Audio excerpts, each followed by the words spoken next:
welcome to Money Talk for Real, a podcast where I talk about making money, spending money, and everything in between. I'm Nick, and in this episode, I want to talk about the cost of convenience, especially nowadays. A lot of stuff you're paying for is probably just for convenience.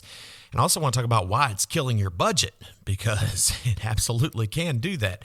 Everything today is designed to be easy. You want food? Boom, delivered. You want something? Want it fast? One click. You want to avoid inconvenience? At the end of the day, you can just pay for it. Everything is nowadays, that is literally some businesses' entire business model. That is how their marketing is designed, is to make your life easier. And let's be honest, it works. We're all stressed out. We all are busy living the grinding, the hustling lifestyle. And it's so easy and a peace of mind to just pay extra for something to be convenient. And I'm myself included. I'm not picking on anyone. And at first, it does feel great because, again, it's the peace of mind. Oh, the convenience, right? But over time, that convenience starts costing you, and it costs you a lot more than you think. It's the common theme on this show that I talk about, how it's small hits. You're not even going to see it. You're not even going to notice it at first.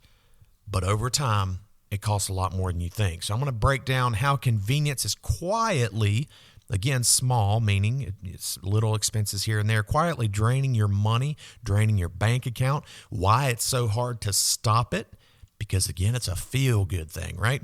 And how to take back control without feeling totally miserable or negatively impacting your lifestyle. Think about how easy it is to spend money today, though. Convenience is literally everywhere. Food delivery apps, Amazon, subscriptions, tap to pay, one-click pay, auto-renew everything. It is so easy to spend money today. From a business standpoint, if you're a business owner or one of these businesses, that is how they make their money. They want it to be easy because they want your money. They're trying to run a business. And they get you every single time, right? These small little tap to pays, auto-renew, again, all the stuff I said, you don't even feel that stuff sometimes. There's no friction. A lot of times it's small values and it's easy, so you don't even notice it. It's not painful. And if as humans, if we don't feel the pain with something, then we're not going to change it, right? If there's no friction, that's the point, because the easier it is to spend, the more that you will, which is good for those businesses.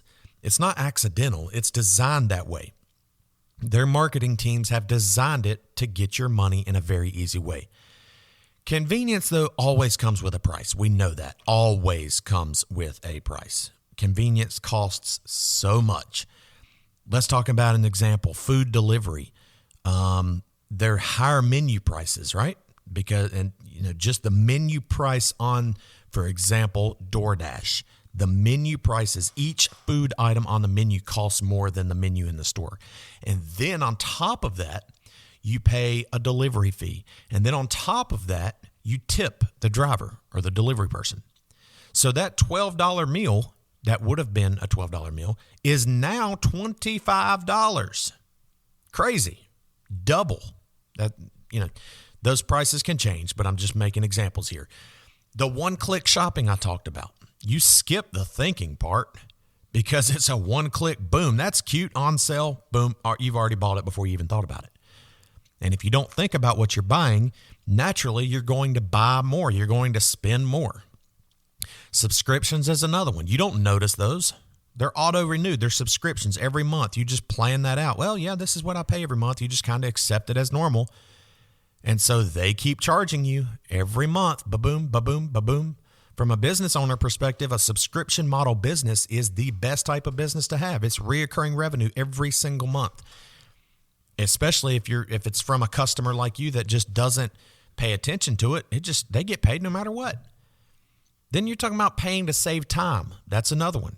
Paying for car washes, paying for services, paying for upgrades. They're not terrible. They're not bad on their own, but they're constant. Again, individually, maybe no big deal, but together, that's kind of where the damage is. You add all these things up. The real problem here isn't convenience itself. We all need some sort of convenience in our life. That's almost a level of normalcy in human lives in today's world. The problem is not the convenience. In my opinion, The problem is how often you use it and how often you pay for it, because the convenience turns almost into a habit, turns into a learned behavior at that point. And habits, or financial behaviors in this case, are going to turn into automatic spending, which is very dangerous. You don't decide anymore. You default to that. You say, I don't feel like cooking. Boom, order food. It's just your default. It's like, okay, well, that's just normal. We order food because I don't feel like cooking. Then you say, I'll just get online. Boom, buy it. You've already bought it. One click checkout, one tap to pay checkout, one click checkout. You've already bought something. You say, I'll deal with it later. Okay, well, now your subscription just renewed for the month because you thought about it later instead of addressing it right now. That's where your money is really going. It's not big mistakes necessarily. I'm sure with some people it can be. Everybody's situation is different, so I am generalizing a little bit here. But it's not big mistakes. It's just the small defaults. It's the small behaviors that we've claimed are normal, which is also kind of why it's hard to stop. This is why it's kind of tough, because convenience feels like a reward. We're in the hustle stage of life. We're all grinding. We're busier now than we ever have been in this country. And when you're tired, you order food. When you're busy, you pay for speed. Again, you're busy. Oh, I don't have time for it. Let me just pay for it, make it get here faster. When you're stressed out, you're mentally burned out. You don't want to deal with extra stress of having to go shopping or cooking. So you make it easier. And making it easier is convenient spending. So cutting out the convenience almost feels like you're making your life harder in a way, because you have normalized, again, the tiredness in your life, the busyness in your life, the stress in your life. You have normalized being able to cope and control with that by spending money. And so if you stop spending that money, you feel like in your brain that you're going back to being tired, back to being busy, back to being stressed. That makes it hard. Nobody wants that. I get it. But the trade-off for that is happening whether you notice it or not. You're trading money for ease. And that's a luxury in life. That's not a necessity, especially if you're trying to save money or if you're close to being broke or struggling. You might have to compromise with a little bit of stress, a little bit of busyness, a little bit of tiredness to save those extra pennies that can turn into dollars over time.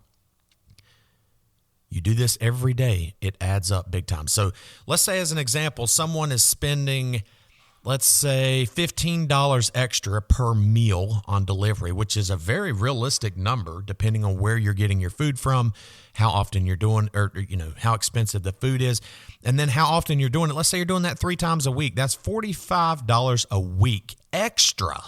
Now, I'm not talking about total. That's extra on top of just eating out regularly, which you could also cut back.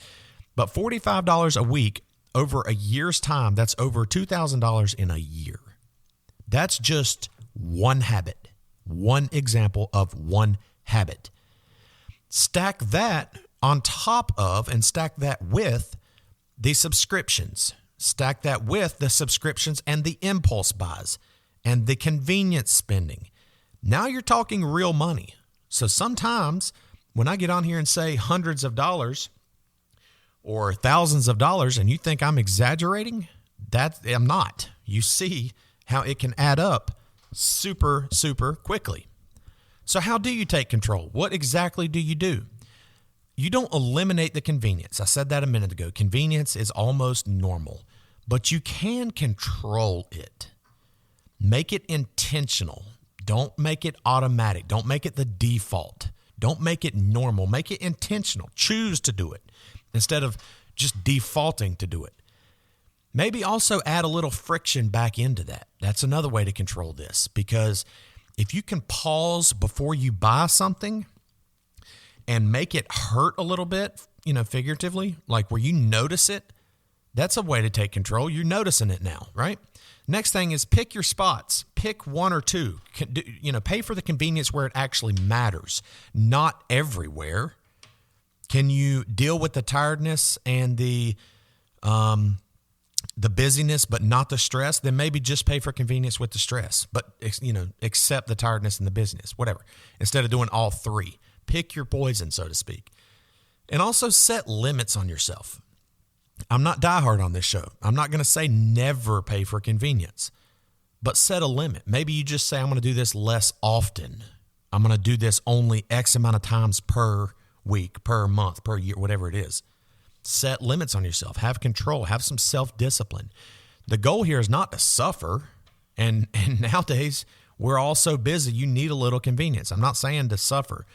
The goal is to stop paying for convenience that you don't actually need. You just think you do, or you're trying to reward yourself with it. Once you can get control and do that, you'll realize how much money was slipping through the cracks, probably without you even noticing. So I think it goes without saying, to recap here, that convenience is not free. It just feels like maybe it is in the moment because it is frictionless, it's small amounts, it happens very fast. You don't even notice it. So it feels like it's not costing you much, but over time, it definitely adds up to more dollars spent than what most people realize. If this made you think twice about that next quick purchase, then I am proud of myself, because that was the entire point here. Do you know someone in life that orders food a little too often? Maybe send this to them. Have them reach out to me. I'd love to talk to them about it. If you want to submit your financial situation or have money questions, I want to hear from you. You can submit them on my website at moneytalkforreal.com. You can click on the link called Debt Help. You can submit an audio version, record it right there on the website. I can play it on the show, talk through it, run through it with you. You can completely stay anonymous. Just send me your information and we will go from there. Again, that's moneytalkforreal.com/debt help. moneytalkforreal.com/DEBTHELP. Leave a comment if you have one. Like this podcast. Leave a 5-star review if you can. And I will catch you on the next episode. Thanks for listening. This is Money Talk for Real.